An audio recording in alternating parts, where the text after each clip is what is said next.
Hello, my name is Ben Zuchelkowski, and I'm a fourth-year med student at Pitt. I developed this project with Dr. Judy Chang, and it's entitled Medical Student Perceptions of Explicit Informed Consent for Pelvic Exams Under Anesthesia. A little bit of background. Pelvic exams under anesthesia are a common and important part of medical student education. Nonetheless, the ethical implications of this practice periodically come under scrutiny in the lay and academic communities. Specifically, the attention centers around whether adequate informed consent for these exams has been obtained. Recently, the Association of Professors of Obstetrics and Gynecology and other medical bodies released statements that educational pelvic exams should only occur under anesthesia if they are part of the patient's routine medical care.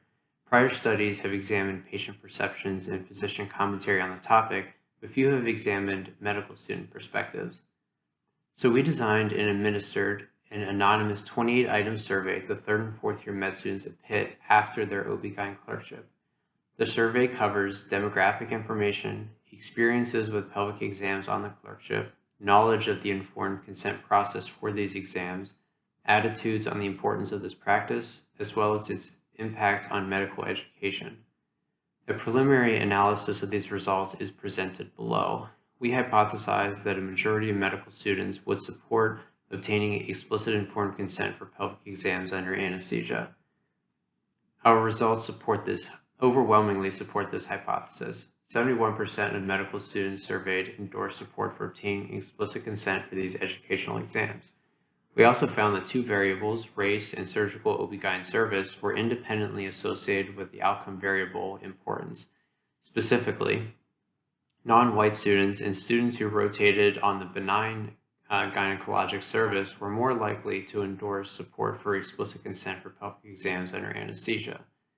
These findings were based on a preliminary analysis of 154 completed surveys between March and May of 2020.